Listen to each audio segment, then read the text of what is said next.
Hi everyone, welcome to another data design tutorial. We're going to be working on how to make these radar charts. I think they look sick as hell. So let's just begin. If you don't know what a radar chart is, this is kind of what it's meant to be. Different metrics. The thing about radar charts is you kind of want to normalize in a way all the information. I don't know what this means. This doesn't make sense. Like this instance of monthly units sold, this is an effective graph because each of these months are like relatively comparable. I found this page on Nutrition Advanced had all this data, and that's the key to data viz. Try to find easy data when starting out because all of this shit is kind of hard. Once you have the data, we can kind of start with making the spreadsheet. So here I just kind of copied everything over where you have the calories, fat, protein amounts, omega-3, omega-6s. If we look at like the pure metrics, like what the fuck does 120 calories, how does that compare to 3.8 grams of fat? What I did here actually was use this to kind of calculate daily recommended values. I believe I used like a formula. Here we go.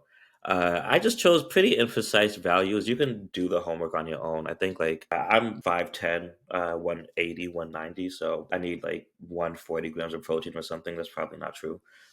So we have calories, fat, protein, vitamin B12, B3, selenium. This is for salmon. I'm sure you can get other things from salmon, but this is just an example. I'm going to take this. Oh, and of course we need the fish name. So I'm just going to copy this and go to RawGraphs. This is a free tool. It's great, honestly. Like you don't have to code data. You don't have to use Tableau. You can use something like this. So it's a simple process where you just paste your data, and you can kind of double check it to make sure it's right. But this is fine.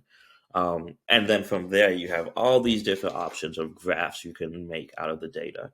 And this is where creativity comes in. You can't necessarily use this information with every type of graph format, but we know, for instance, that we're going to go with the radar chart. It's down here on the right side, so we'll just click this. If you scroll down, you can then kind of drag and drop the variables into one of these columns. It will just tell you like the type of information the column accepts. I know for the spokes, we want to make sure we have calories, fat, protein, kind of everything we decided upon. For the series, we want to just give one series for every fish. Whoa, here you go. Let's change the color a bit. Maybe we can give each fish a different color. I think that might be nice. Okay, so here we have the radar charts. Now, it's always good to double check your data. You never know. For instance, sockeye salmon has about 130% of your daily recommended value for vitamin B12. It kind of is off the charts for sockeye salmon. You can download this. So and it downloads as an SVG, which is great, but you can also decide if you want just a PNG or whatever.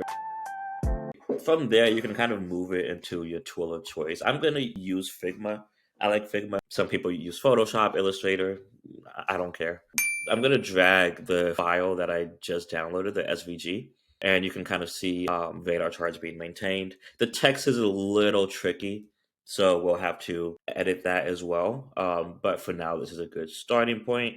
On the left-hand side, you'll see just like all the elements that this SVG is made out of. So there's a clip path group for every type of salmon, which is great.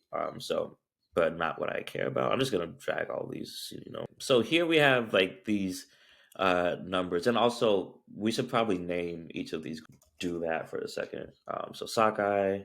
We want to build some contrast with the tan background that I'm using. I just chose red, pinkish, just because that's like a very strong color. On default, it was like 50% opacity. Maybe like a dark border helps.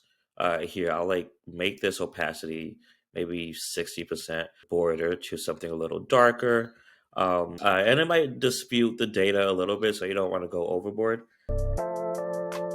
So from here, I think this looks decent. I don't think we need to overcomplicate things. We do want to make sure that this text is readable. I'm going to increase the size of this just so it's a lot more readable. You can add your little brand if you want to. I think doing that adds a little personality. We can probably also add title to this so people can also kind of understand what this is. So always give yourself a title for the graph, a subhead for the graph, and a source for the graph. Those are essentials for any graphs. Like super informal, sockeye, salmon, nutritional chart. Make this a little smaller so people can kind of understand the hierarchy of information, maybe a little lighter.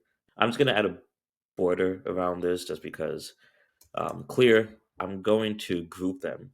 And the luck of this is just that this now becomes like one solid object and we can move it around, we can scale it as necessary. The source should be probably the smallest piece of information in terms of design hierarchy because people need it when they need it. So maybe make this a little lighter. Yo, I think we're almost done. Last thing I would probably do is maybe make this a little more clear. I don't think we need all of these. I'll just kind of take away every other one.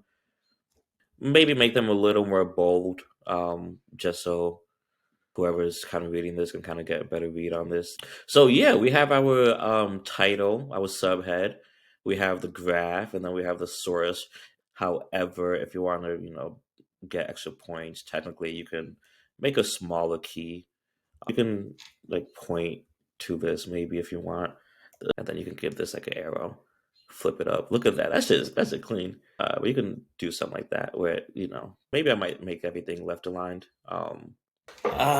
Okay. So this is all I'm gonna do. Basically, I would repeat the process I you just saw with each of the different types of salmon, and that's how you get this series of charts. I hope this was helpful. I intentionally made it like chaotic and didn't structure it just because I'm trying to get these videos out a lot quicker. Let me know if you liked it. Hopefully, it helped.